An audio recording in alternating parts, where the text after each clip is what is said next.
जनाब सलीम चौहान साहब आज इस मुशायरे के ऑर्गेनाइजर कन्वेनर और एक खादिम उर्दू जो हमारी तहजीब और हमारे अदब की खिदमत करते हुए जाने जाते हैं और इसी खिदमत से वो मालूम है। और इतनी बड़ी टीम, इतनी अच्छे शोरा और इस मेयार का मुशायरा जनाब सलीम चौहान साहब ने यहाँ मुनक़िद किया।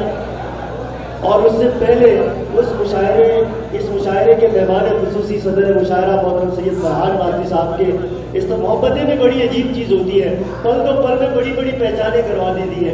ऐसा लगता है दो लम्हों का ताल्लुक सदियों का राबिता हो गया हो। उस रक्त में मोहतरम सैयद फरहान वासी साहब के इस्तकबाल के लिए सदारत अकबर साहब और उनकी टीम चंद्रिका पवार साहब ये हमारे यहाँ के मौजूद मेहमान का खुसूसी इस्तकबाल करना चाहते हैं। मोहब्बतें दिग्रज की सैयद फरहान साहब को पेश करना चाहते हैं। आप अपनी तालियों से इस्तकबाल करें।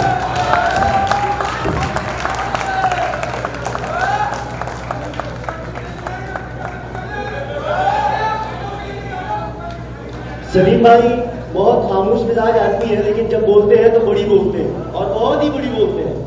बात हो या लहजा या तर्ज या कोई भी उनका तर्ज तकल्लुम का अंदाज हो या उनका मिजाज, बड़ी बाबा शख्सियत जनाब सलीम चौहान। तो जनाब सलीम चौहान साहब को मैं समझ यार साहब और निजामी के मतलब शेर से आवाज देता हूँ कि बज़्म में चुपके क्यों बैठे हो, कुछ तो बयां हालात करो। बज़्म में चुपके क्यों बैठे हो, कुछ तो बयां हालात करो। सुनने वाले दिल रखते हैं, खुलकर दिल की बात करो। उसमें भी ताजिर, इश्क भी ताजिर, दोनों ही बाजारी हैं।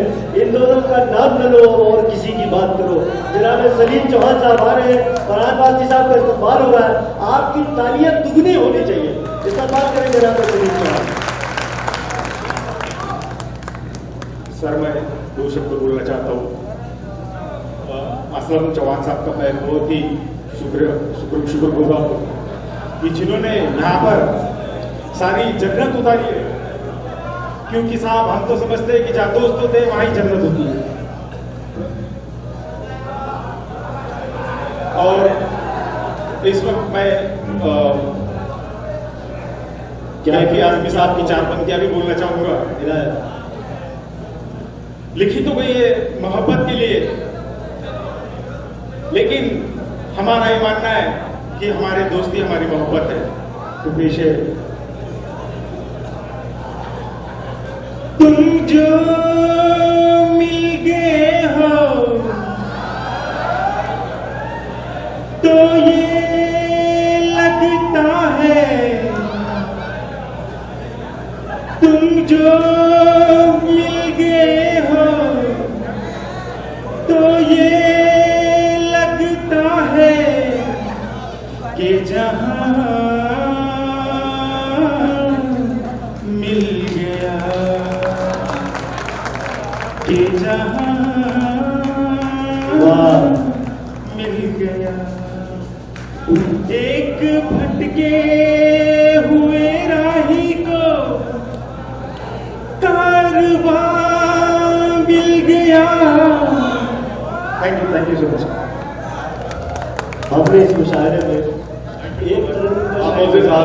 जैसा आप लोगों को पता है मुशायरे की रिवायत है, मगर कभी कभी क्या होता है मोहब्बतों की जमीन जो जिसे हम हिंदुस्तान कहते हैं, उनमें जो इस तरह की मोहब्बत होती है उनको तरजीह देते हैं। मैं ये चाहता हूँ आप सबसे कि सदानंद जी के लिए एक जोरदार तालियां हो। बहुत शुक्रिया सदानंद जी, आपने हमारी इज्जत अफजाई की, हमारे स्टेज पे बैठे हुए हमारे शायरों की, हमारे भाइयों की इज्जत अफजाई की। मैं आपका शुक्रगुजार हूँ, कदरदान हूँ। दुबई आपको हमेशा अपनी बाहों में लेगा और फरहान वास्ते तो देगा इंशाअल्लाह। मैं सिर्फ 1 मिनट और लेके और अहमद मुश्ताक साहब को सुन के ही जाऊंगा यहाँ से, जबकि हमने हमारे नाज़िम से कहा था वक्त क्योंकि यहाँ से वापस जाना है और फिर सुबह जो है वो फ्लाइट है और उसके बाद दिल्ली और फिर दुबई का सफ़र है।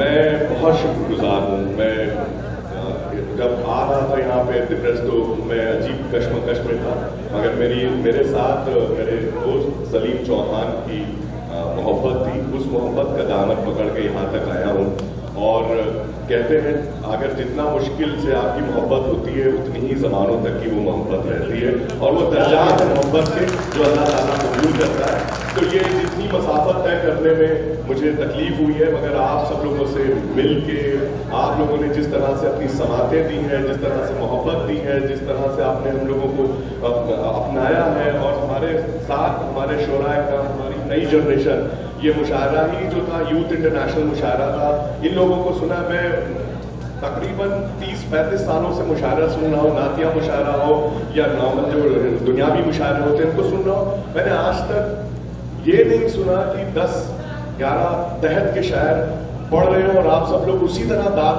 तहसीन दे रहे हो। तो एक जोरदार तालियां आप सबके लिए। आप लोग मुस्ताहिद तालियों के अलावा मैं दुआ करूंगा, मैं सफर में होऊंगा तो मेरे बुजुर्ग कहते हैं कि दुआएं कबूल होती है। मैं सबके लिए, मैं दिग्रस की जो गंगा जमनी तहजीब है उसके लिए, आप सब लोग के लिए, अपने बुजुर्गों के लिए जो आगे सब बैठे उन सब के लिए दुआ करूंगा।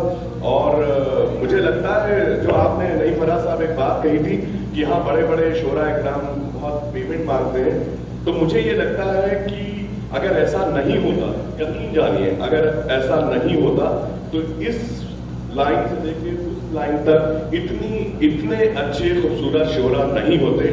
तो मैं दिग्रस के शोराओं के आसपास से आए हुए शोरा को मुबारकबाद देता हूँ, और आप इसी कसबल को और इसी जिद को पकड़े रहिए। बड़े शोरा बड़े पेमेंट लेते हैं और वो एक उनका अपना एक अलग मकाम होता है। मैं उस बारे में कुछ मजीद कहना नहीं चाहता हूँ, मगर आप सबका ये फर्ज है कि यहाँ के बच्चों को अच्छी तालीम दें और हिंदी और उर्दू जो हमारी हिंदुस्तानी ज़बानें हैं उनको ज़्यादा से ज़्यादा पढ़ाएं और शायरी की तरफ दें। और आप जितने भी शोरा इकराम हैं प्लीज़, और आपसे मैं एक दफ़ा फिर से दरख्वास्त करूँगा और फिर अपनी जगह पे बैठूंगा कि आप लोग किताबें पढ़ें, हमारे बुजुर्गों की जो शायर हैं, बड़े बड़े शोरा इकराम हैं, उनके बारे में पढ़ें। हिंदुस्तान तो गंगा जमनी तहजीब से भरा पड़ा हुआ है, जहाँ पे एक से एक बड़ा कवि है, एक से एक बड़ा शायर है, एक से एक बड़ा बुजुर्ग है हर मोड़ गली पे। तो प्लीज खुदा के वास्ते अच्छा पढ़िए।